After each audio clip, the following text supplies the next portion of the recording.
Une question. Pas un livre, pas une révélation, pas une preuve. Une seule question posée par une femme que je connaissais à peine, dans une arrière-boutique de boulangerie, un matin d'été ordinaire. 25 ans dans la vérité, baptisée à 13 ans, mariée à 18, soumise à une doctrine qui répondait à toutes les questions avant même que je les pose. Pendant 25 ans, personne ne m'avait demandé ce qui me rendait heureuse. Pas comme point de départ, pas comme si ma réponse avait de la valeur en soi. Dans le système qui m'avait construite, le bonheur était une récompense de l'obéissance. On ne choisissait pas, on se conformait, et la joie venait avec, garantie par le collège central, distribuée par les publications, vérifiée lors des visites pastorales. Ma propre question était la dernière de toutes les questions possibles. Parfois elle n'arrivait jamais. Et puis Marion, 34 ans, mondaine, les mains sur un moule à pain, s'est arrêtée, a regardé quelque chose dans l'air entre nous, et a dit « Est-ce qu'il t'arrive de choisir quelque chose juste parce que ça te rend heureuse ?»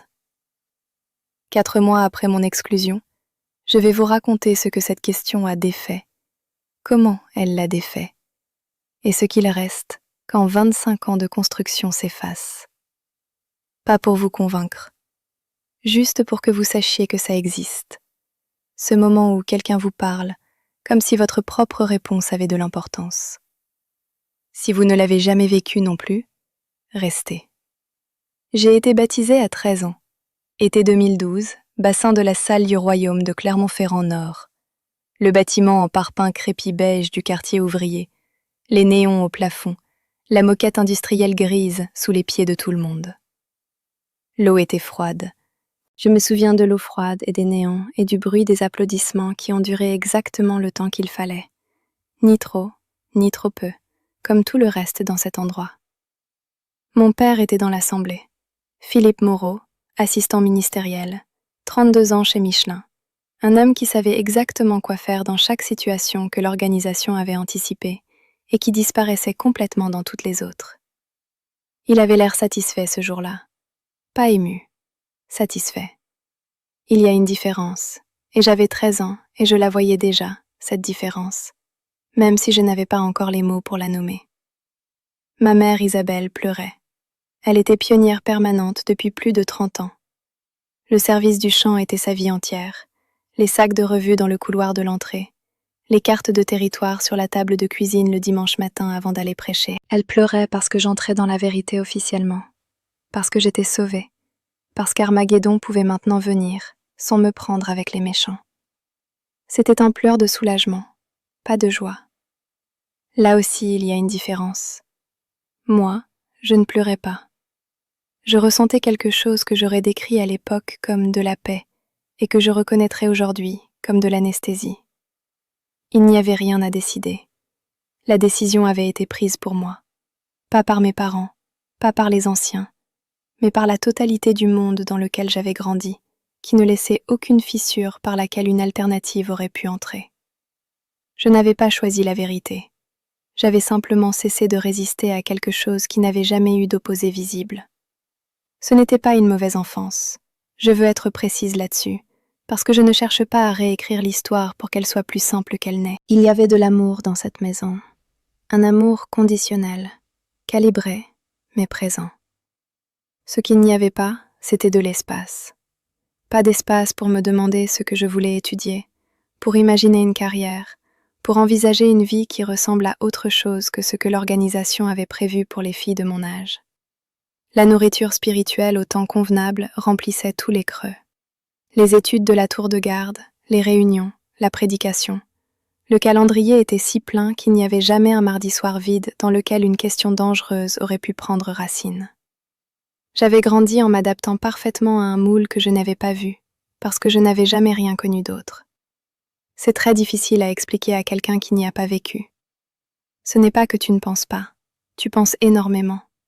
Mais ta pensée circule dans des canaux déjà creusés, vers des conclusions déjà approuvées. Tu crois que tu réfléchis, tu ne fais que reconnaître. Le printemps 2017, j'avais 17 ans. Il y avait une assemblée de circonscription à Lyon, la salle louée, les chaises en plastique moulées, le programme plié en 4. C'est là que j'ai rencontré Julien Lefebvre, ou plutôt C'est là que Julien a rencontré mon père. Il a parlé à Philippe d'abord, c'était la procédure. L'autorité du mari, la qualité de chef que l'organisation enseignait, commençait avant même qu'il y ait un mari. Elle commençait avec le père. Julien avait 22 ans, il était sérieux, il connaissait les Écritures, il venait d'une bonne famille de frères.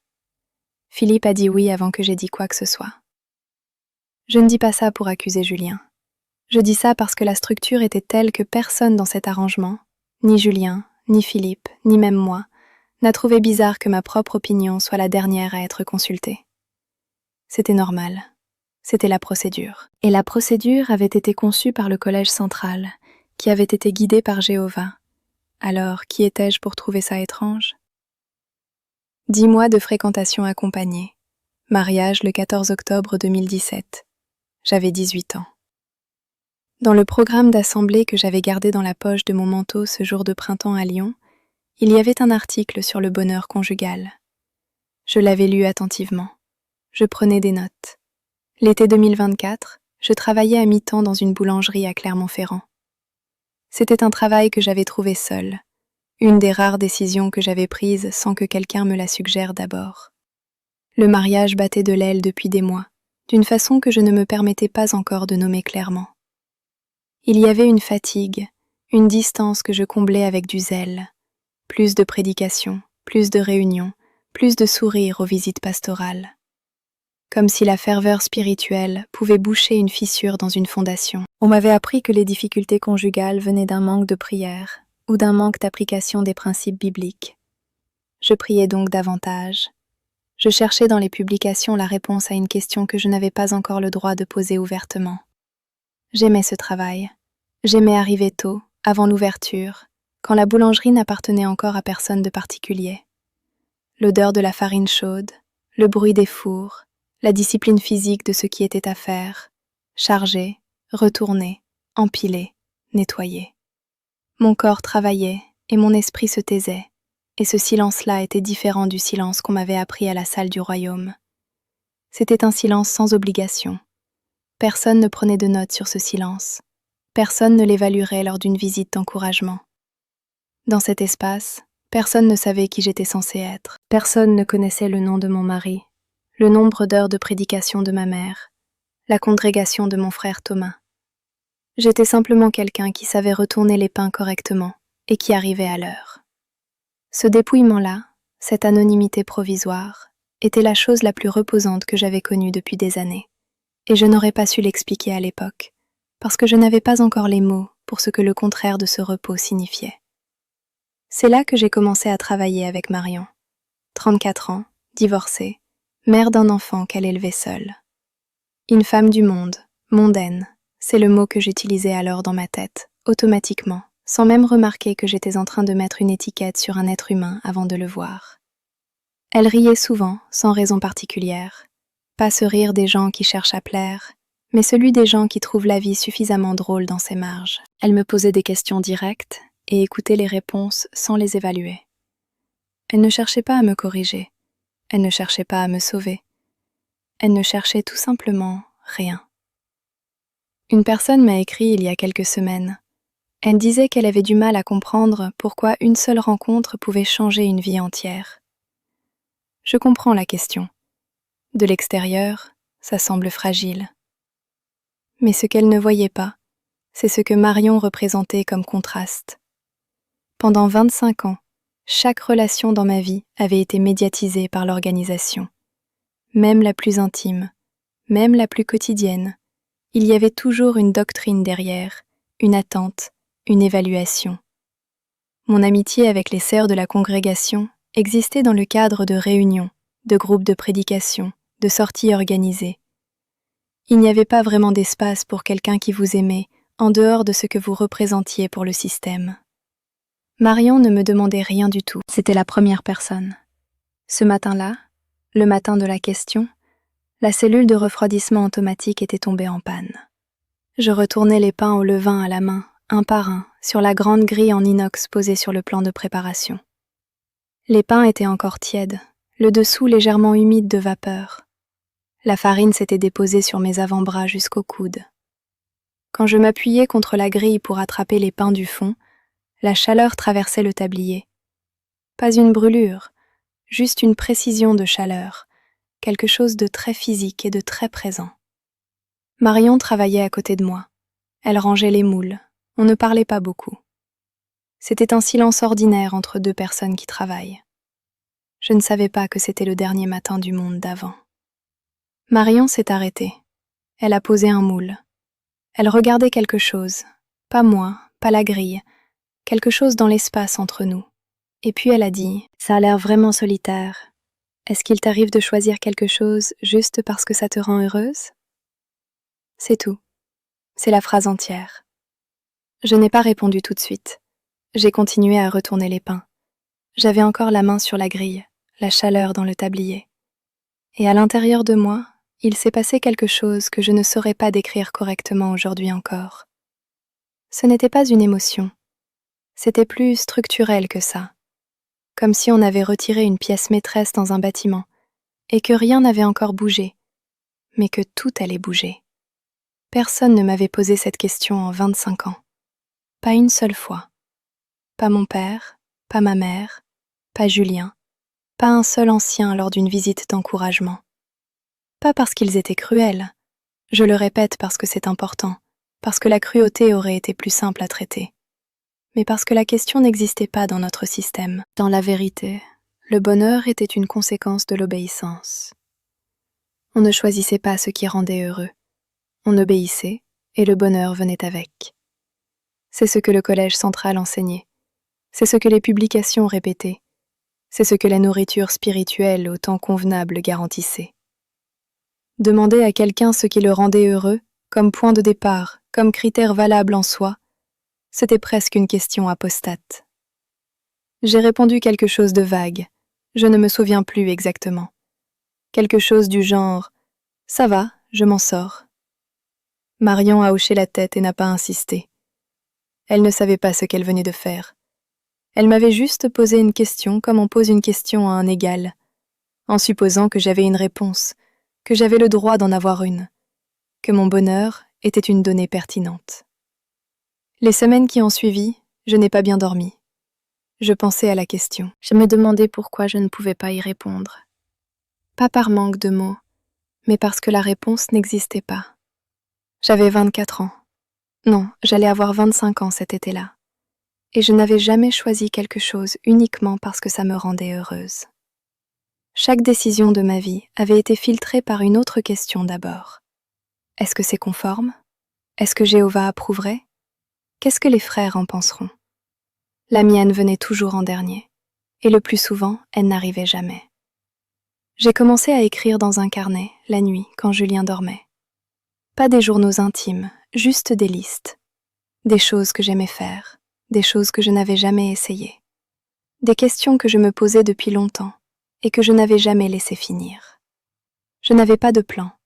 Je ne savais pas encore où j'allais. Je savais juste qu'il y avait maintenant une question dans ma tête que je ne pouvais pas faire taire, et que cette question allait tout changer. En novembre 2025, le comité judiciaire. 3 anciens dans une pièce. Frère Dupont, 68 ans, président, voix douce, question sur le lit conjugal avec l'écritoire posé sur les genoux. Frère Lambert, 54 ans, surveillant du service, qui prenait des notes détaillées et n'a jamais croisé mon regard une seule fois pendant toute la durée du comité. Et frère Bernard, 47 ans, meilleur ami de Julien depuis 15 ans, qui aurait dû se récuser et ne l'a pas fait. La règle des 2 témoins. Les questions posées avec la politesse de ceux qui ont déjà décidé. Je n'allais pas plaider. J'avais compris, au cours de cet automne, que je ne voulais pas rester dans un système où les questions que je portais n'avaient pas de droit d'exister. Je n'allais pas me battre pour une place à une table dont les règles m'avaient effacée, avant même que je m'assoie. Mi-décembre 2025, l'annonce dans la salle du royaume. Les néons, la moquette industrielle grise, les 120 chaises pliantes. Mon nom prononcé, Camille Lefebvre. Mon nom de mariée. Comme s'il fallait m'enterrer sous le nom de quelqu'un d'autre aussi. Le silence après l'annonce a duré 3 secondes. J'ai compté. 3 secondes, et puis la réunion a repris comme si rien ne s'était passé. Parce que pour eux, rien ne s'était passé. Juste une exclusion de plus. Juste une personne du monde de plus. Juste quelqu'un qui avait choisi le mauvais camp. Je suis à Lyon depuis janvier 2026. Le 7e arrondissement. Un appartement que j'ai choisi seul, pour des raisons qui n'appartiennent qu'à moi. La lumière dans le couloir. Le fait qu'il y avait un marché à 2 rues. Rien de plus mystérieux que ça. Personne n'a validé ce choix. Personne n'a vérifié que c'était bien ou conforme. J'ai signé le bail. J'ai posé une valise dans un appartement vide. Et c'était suffisant. Les premiers jours, il n'y avait pas de meubles. Un matelas posé à même le sol. Le silence de l'appartement était différent de tous les silences que j'avais connus. Ni le silence des réunions, ni le silence du comité, ni le silence de mon père qui évitait mon regard depuis des semaines. Ce n'était pas le silence qu'on impose. Ce n'était pas le silence de quelqu'un qui attend que tu te corriges. C'était du vide, juste du vide. Et le vide n'était pas une punition. J'apprenais la différence. 4 mois. Ce n'est pas long. Je ne vais pas vous dire que je suis guérie, que tout est réglé, que la liberté est un état de plénitude permanente. Ce serait remplacer un mensonge réconfortant par un autre. Et j'ai vécu assez longtemps avec des mensonges réconfortants pour savoir ce qu'ils coûtent à terme. Ce que je peux vous dire, c'est ce qui est vrai maintenant, ce que je n'aurais pas pu dire en décembre. Je bois du café le matin sans prier d'abord. Ce n'est pas un acte de rébellion, c'est juste un café. Mais il y a quelque chose dans ce geste simple, répété chaque matin, qui me rappelle que la journée m'appartient, d'une façon qu'elle ne m'a jamais appartenu. Je prends des décisions, petites, grandes, banales, sans consulter une doctrine d'abord. Je lis des livres que personne n'a approuvés pour moi. Je passe du temps avec des gens qui ne me connaissent que comme je suis maintenant, pas comme je devais être. J'appelle Marion parfois, pas pour raconter, juste pour entendre une voix qui me parle comme à quelqu'un qui a le droit d'avoir ses propres réponses. Il m'arrive encore de me réveiller avec la sensation que j'ai oublié quelque chose, une réunion, une heure de prédication, un rapport mensuel. Ce sont les résidus. Ils ne disparaissent pas du jour au lendemain. 25 ans de structure mentale ne s'effacent pas en 4 mois. Ce que j'apprends, c'est à les reconnaître sans leur obéir, à sentir d'anciennes alarmes sonner et à ne pas bouger, à m'asseoir avec l'inconfort de ne plus savoir ce que je suis censée faire et à comprendre, progressivement, que cette question-là est exactement celle que j'ai le droit de poser maintenant. Ma mère ne me parle plus. Mon père traverse la rue. Thomas, mon frère, ancien dans la congrégation, père de Louise et de Noé que je ne verrai pas grandir, n'a pas prononcé mon prénom depuis 7 mois. Ce n'est pas une liste de griefs. Je ne cherche pas la compassion. C'est juste la réalité de ce que l'exclusion signifie dans les faits, pour ceux qui l'appliquent et pour celles qui la reçoivent. Ils font ce que l'organisation leur demande de faire. Ils croient que c'est de l'amour. Peut-être qu'à leur façon, dans leur cadre, c'en est. Je ne peux pas entrer là-dedans. Julien est maintenant marié à une fille de 19 ans et a été nommé ancien 6 mois après mon départ. Je n'ai rien à en dire. L'institution a fonctionné comme elle est conçue pour fonctionner. Ce que je sais, c'est que la liberté n'a pas la forme que j'imaginais. Je croyais que sortir ressemblerait à quelque chose de grand. Une épiphanie, une légèreté soudaine, une porte qu'on franchit en sachant exactement où on va. Ce n'est pas ça. C'est beaucoup plus petit et beaucoup plus réel. C'est apprendre à se poser des questions dont les réponses t'appartiennent. C'est découvrir, lentement, qu'on peut vivre sans permission. C'est se retrouver debout dans un appartement au 7e arrondissement de Lyon, avec rien d'autre que soi-même, et réaliser que soi-même, c'est suffisant pour commencer. Pas pour arriver, juste pour commencer. C'est déjà quelque chose. Si tu as grandi dans une maison où ton silence s'appelait ta vertu, je te vois, vraiment. La liberté fait moins mal que l'obéissance, je te le promets.